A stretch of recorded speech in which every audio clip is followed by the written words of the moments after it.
وصحبه أجمعين. سبحانك لا علم لنا إلا ما علمتنا إنك أنت العليم الحكيم.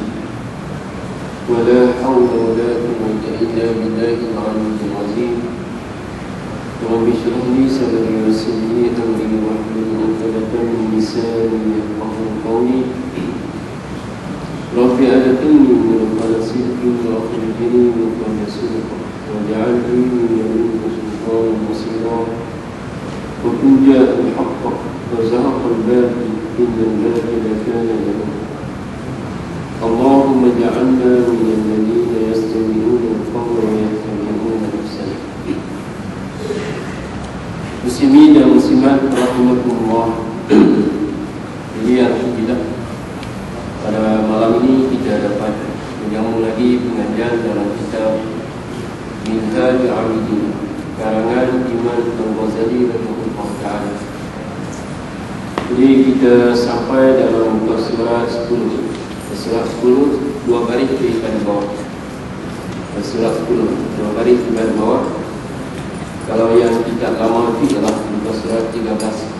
Yang jauh itu 13. Lepas daripada perkara yang keempat.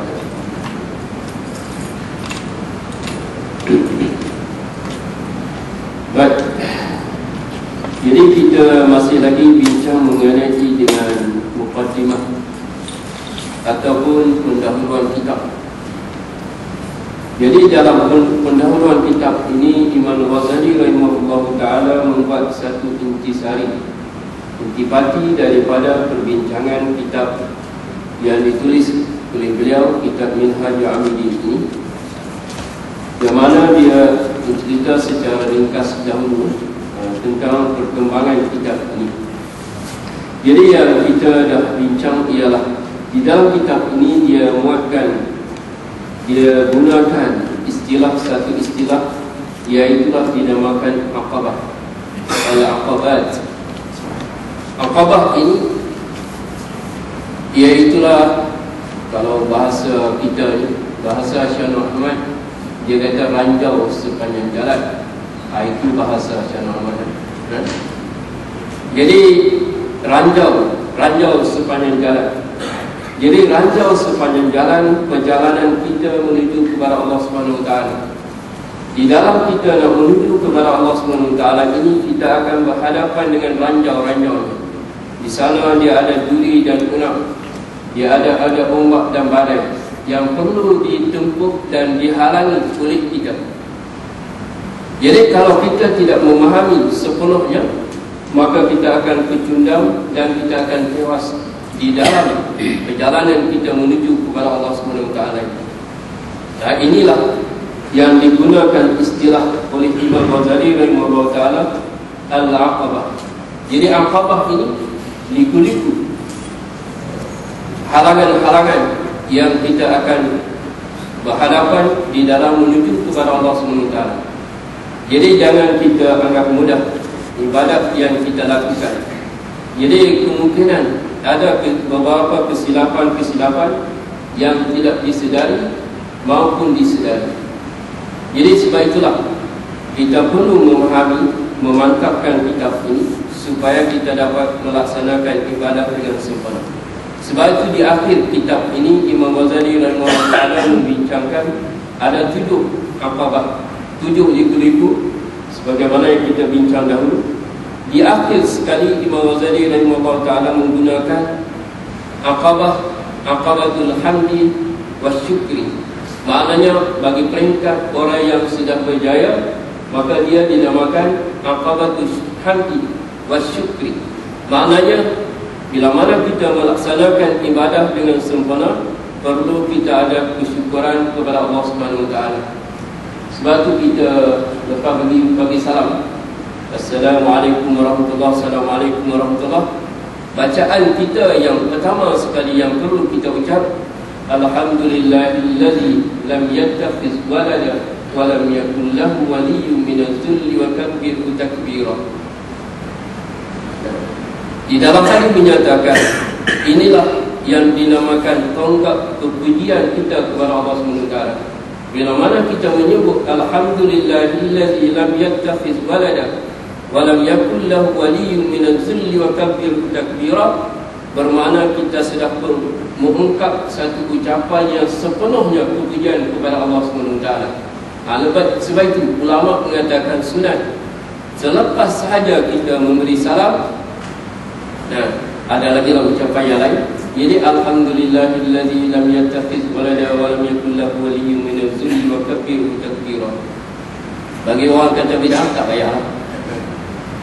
Dia ada juga bid'ah saja, tak kepala tangan pun bid'ah. Allah. Kalau ada jawab. Nah, semalam saya pergi kuliah di Country Room Rawang. Lepas kuliah tu dia pegang tangan saya. Mana hadis Ustaz? Oh, hebat. Saya kata, kamu ni belajar hadis kan? Saya tak belajar. Saya faham bahasa Arab kan? Tak faham. Jadi Imam Bukhari itu dia belajar hadis. Yang kita pergi baca hadis dia, buat apa? Nah, nak belajar, dia belajar. Dia nak ambil hadis tu, belajar. Yang kita baca. Itu silap kita. Jadi bila mana kita baca, man la syaikha lahu fa syaitanu syaikhul lahu. Siapa yang tidak ada guru, maka syaitanlah gurunya. Baik, kita masuk perbincangan kita ni. Kalau berbincang berapa diusut tadi. Nah, baik, kita tengok lagi perbincangan ini. Jadi Imam Ghazali rahimahullah ta'ala meletakkan perbincangan kita yang terawal sedikit, yang kita bincang dulu, iaitulah ada 4 halangan di dalam kita melaksanakan ibadah kepada Allah SWT, ataupun dalam bahasa Arab dikata aqabatul awaid. Ada 4 halangan. Halangan yang pertama ialah dunia, halangan yang kedua ialah manusia, dan halangan yang ketiga ialah syaitan, dan halangan yang keempat ialah nafsu kita. Ini pun adalah menyebabkan terhalang kita untuk melaksanakan ibadah dengan baik. Boleh buat tapi kurang baik, kurang kualiti dia. Kemudian Imam Ghazali menjelaskan pula bagaimana nak menghadapi halangan-halangan ini. Yang pertama, kalau dunia kita kena tajarrud, maknanya kita kena terpisahkan dengan dunia. Nanti kita akan bincang kemudian. Yang kedua, dengan makhluk kita kena senantiasa berwaspada dan menjaga tentang godaan dan sebagainya. Yang ketiga ialah dengan syaitan, kita kena mengetahui bagaimana jalan penipuan syaitan itu. Dan yang keempat ialah kita berhadapan dengan hawa nafsu, ialah kita mesti kontrolkan nafsu kita. Kita kena kontrol nafsu kita. Nafsu kita. Baik, kita sambung lagi perbincangan ini. Dari keempat perkara di atas, 4 tadi ini, dunia, manusia, syaitan dan nafsu itu, memerangi dan mengendalikan hawa nafsu adalah yang paling sukar. Sebab kita tidak akan dapat menghakisnya sama sekali dan sampai habis, sehingga terpisah dari nafsu. Ini kerana nafsu juga mempunyai manfaat, selagi mana nafsu tersebut tidak mengalahkan dan mengendalikan akal kita. Ini antara perbincangan kita nak tengok. Jadi kata Imam Ghazali rahimahullah ta'ala, dalam 4 perkara tadi ini, yang paling sukar sekali yang kita nak hadapi ialah nafsu. Ya.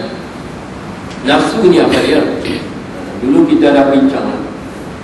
Nafsu dia suka mengajakkan kita membuatkan satu perkara-perkara yang lalai. Itu sikap nafsu. Benar-benar dia membawakan kita ni kepada kelalaian. Leka, buat apa? Duduk saja. Buat apa? Duduk saja. Saja.